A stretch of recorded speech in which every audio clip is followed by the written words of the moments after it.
Hi there, welcome back. So how are you today? How are you feeling? So in this video, we're going to talk about another comment that I received. I promised that I would be addressing questions or comments that need addressing in videos.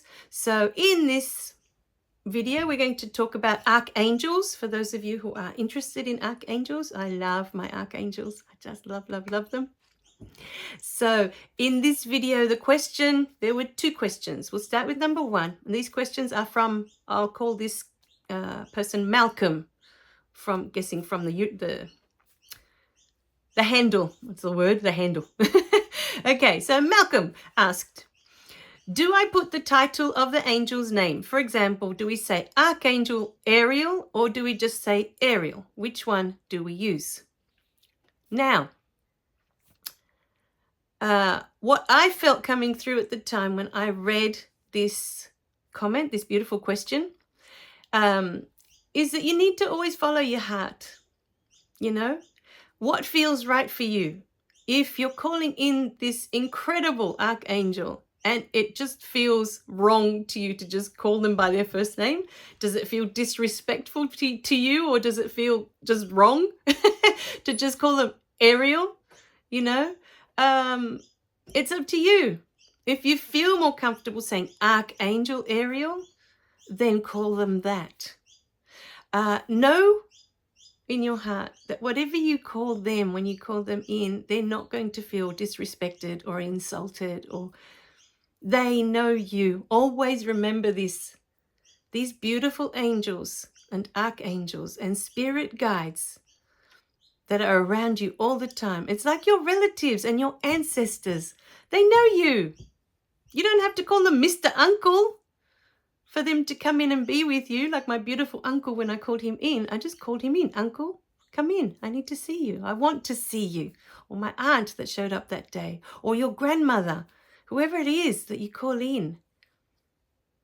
You know, how would you call in your grandmother? What name would you use? Probably the name you used while they were alive, and you're comfortable with that name. That's what they know you call them. And it's what you know you've always called them. That's your special name for them. With these beautiful beings, if this is all new to you, for me, for a long time, I did call them Archangel, because for me, they were completely new. But, you know, when I call in Jesus, I don't say Mr. Jesus. I just say Jesus. And Mother Mary, for some reason, other people call her the Virgin Mary. For me, just Mother Mary feels right when I call her in.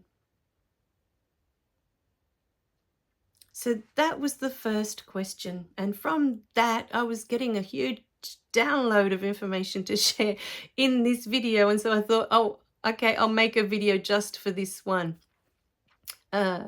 person that made these. There's two questions. There's another one coming up, but it's also about these beautiful archangels. So the second question that they asked. So for question number one, feel within your heart. What feels right to you? Does it feel better to say archangel?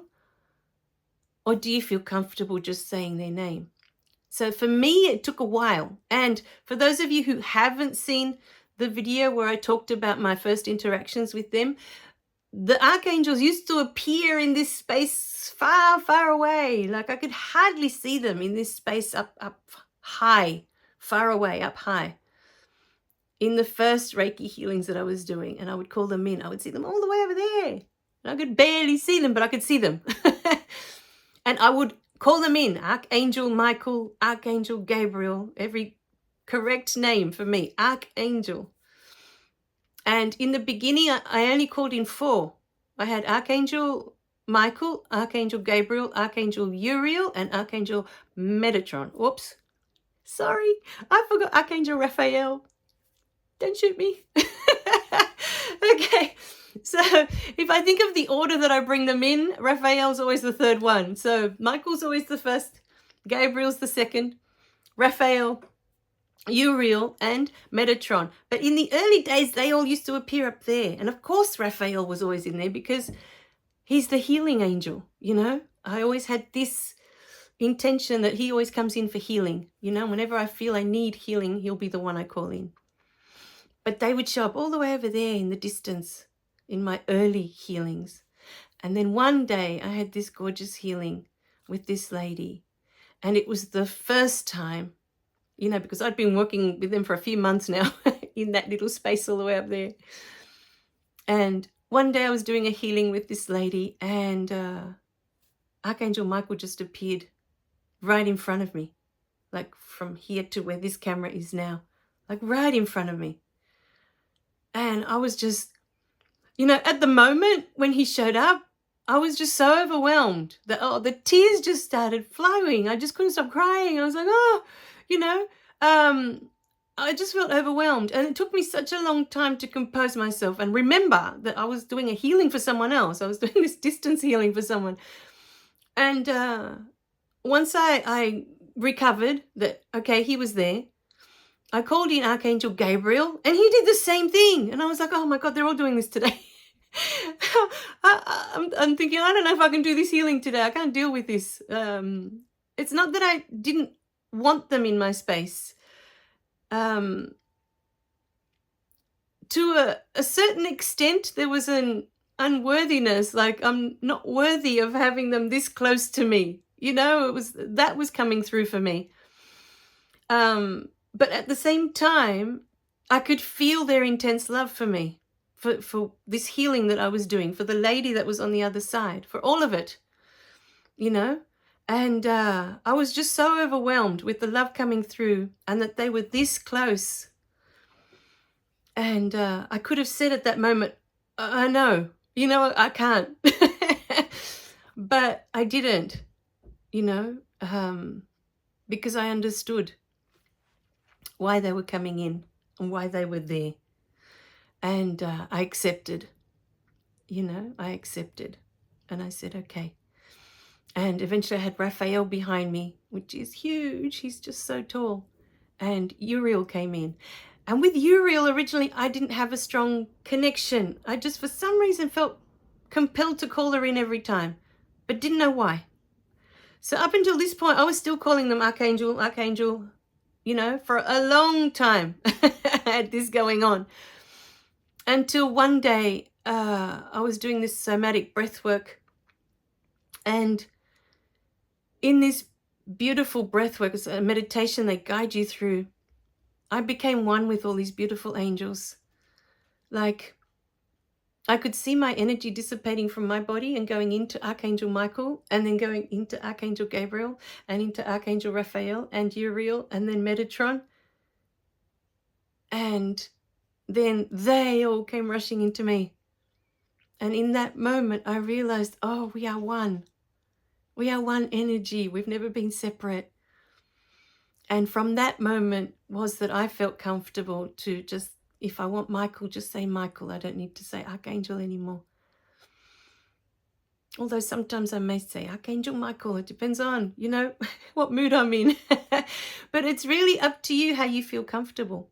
For a really long time, I never called in Jesus or Mother Mary. Never. Because growing up in the Catholic Church, going into my adult years, I had a very strong rejection for anything that had to do with religion. Very strong rejection. You know? So it took me a long time to understand the gift of what I was given in church. Long time, long time. It's only been the last, say, 5 years, you know? So it was through that beautiful lady that I was doing that healing with. I did healings with her over the course of about 3 months. And in that time, she was the one that wanted them in. So the first time, she had a strong calling for Mother Mary to come through. And we had this conversation after. She wanted Mother Mary to be with her. She wanted to have this healing with her. And so I'd call in all my beautiful spirit team, and I look up and she's there. I could see her. I could sense that there was someone else wanting to come in that day. And I look up and there's Mother Mary. And I understood, without her saying anything or any gestures or anything, I understood that she was waiting for me to invite her. She was waiting for permission, my permission. And so I said, yes, come in, without knowing what was going to happen. But she ended up going to the lady. And in the vision of when I'm doing the healing, she was at the lady's head the whole time. Mother Mary was with this beautiful woman and doing her beautiful healing there. With time, I had quite a few healings with Mother Mary coming in for her. And then there was a beautiful healing where she came in. And of course, this beautiful woman was going to call her in again. But she asked for permission to come down to be with me this time first. And it was in this moment that she gave me this beautiful cloak. She placed this beautiful cloak. She had it in her hands when she was coming in as a gift. And she said that it was for protection. And then she proceeded to go over to the beautiful woman that was receiving the healing. And after quite a few weeks of Mother Mary coming in, there was Jesus. And then Jesus asked to come in. And he did the same. Then the two of them were working on her. Mary would be at her head and Jesus would be at her feet. And then again, with time, Jesus slowly started to come into my field, into my space. And the two of them became part of my team. But that took a lot, because from me, there was a lot of resistance against them, against Mother Mary and Jesus, to let them in. I had a lot of rejection for all of that we were taught in church. So why do I mention this? Because many times there are beautiful beings waiting to assist, to be with us, to help, to guide, for anything. But they can't come in if we don't give them permission. They can't come in. And I learned that with those two beautiful beings. So keep that in mind as well, that there may be beautiful beings waiting to come in, waiting to assist, waiting to be with you. All the while, you may be the ones blocking them from coming in with your beliefs, with your resistance. You don't want them there, Oh, in a previous video, I was talking about, this beautiful person that I was writing Easy Mind, Easy Life, and her father kept coming in that morning that he wanted to pass on a message. The part that I didn't share in that video was that, I kept saying to her father, he had already passed away, and they were not on good terms when he passed away. She was quite angry with him most of her life. I already knew their story. So when he kept appearing that morning with all these messages that he wanted to pass on to her, I kept saying to him, can't you give this message to someone else? I'm busy. I'm writing this book. Can't you see I'm busy? And he kept insisting. Now, what I didn't share in the previous video, that when I passed this on to this person, to this beautiful girl, she was so angry with me. So angry. So angry. And it took about 18 months before she was able to let all that go out of her system. I knew that the message, it wasn't rejected. I thought it was going to be rejected. It wasn't rejected. She received it. But she wasn't happy to receive it. It was the right time for her to receive that message. I can't say it wasn't the right time, but she wasn't ready yet. She wasn't ready yet to receive the beautiful message her father was trying to give her.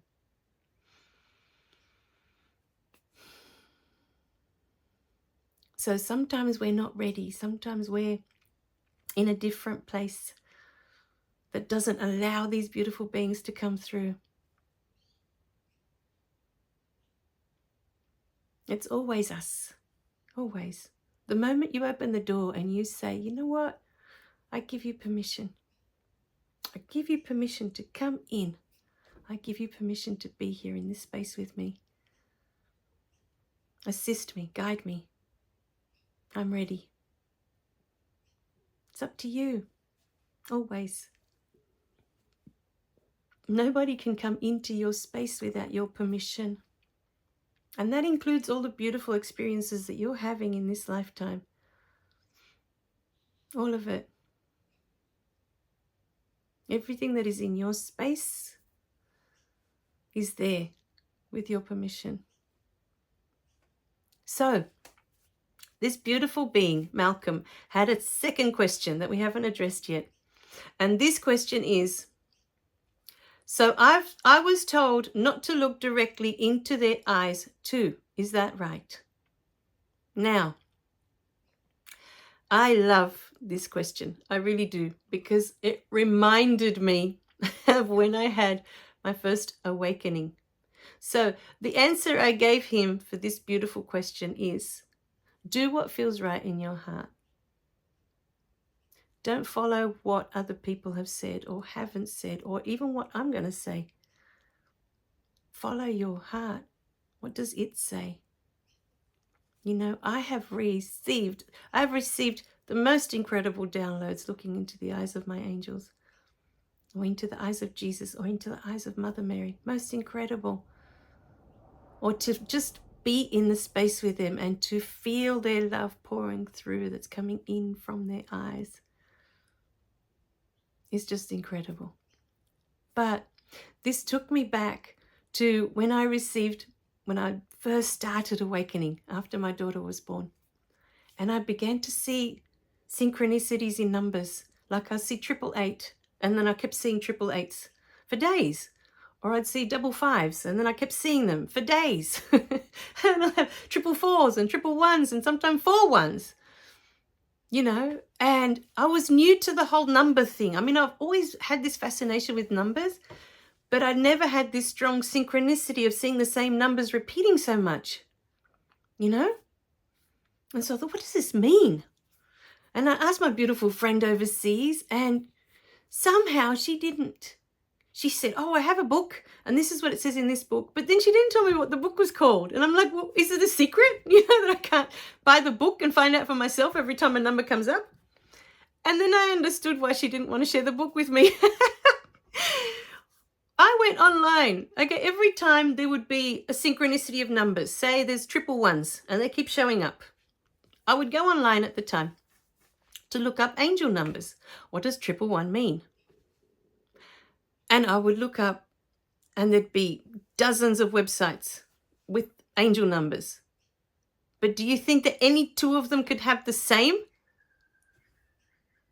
The same answer?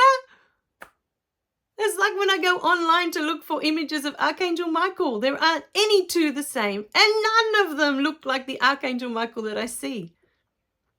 But the angel numbers was what blew my mind the most, because I even went out and bought a book that was worth $50, which $50 is a lot of money for a book, you know? And she was supposed to be the expert on angel numbers. So I bought the book. I thought, okay, get the book. And at least every time I see all these numbers show up now, I've got the expert edition. You know, I can look it up and I know that's exactly what it's going to mean.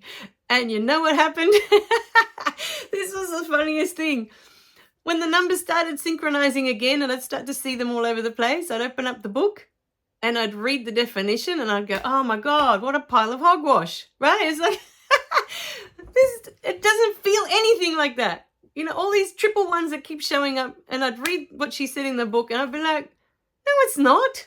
You know, and I'd go online and like I said, there'd be 50 different people saying 50 different things with the same number. And I'd be like, oh my God, which one is it?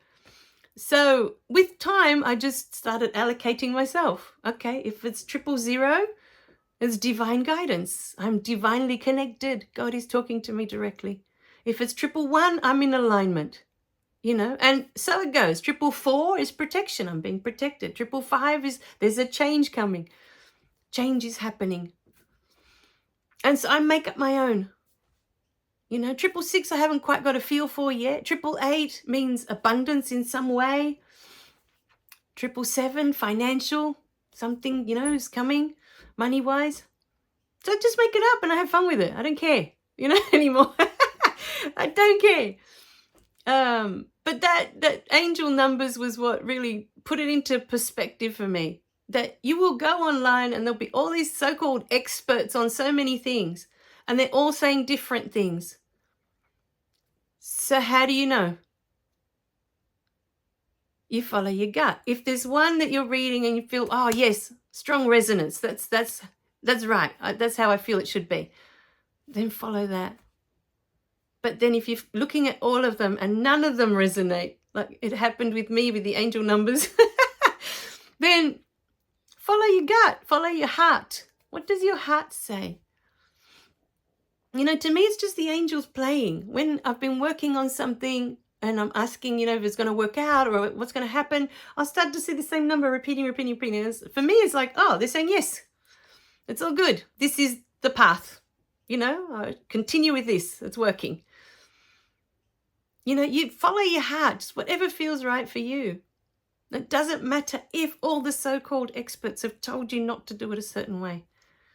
It doesn't matter. If it doesn't feel right to you, it's because it probably isn't. So if you feel, you know, it could be like that moment when the angels appeared right in front of me and right next to me, and I felt overwhelmed and I felt unworthy of having them so close, you know. It could be just that you don't feel worthy enough to look into their eyes yet, and that's okay. Baby steps. You know, for me, they were all the way up there, far away for so long.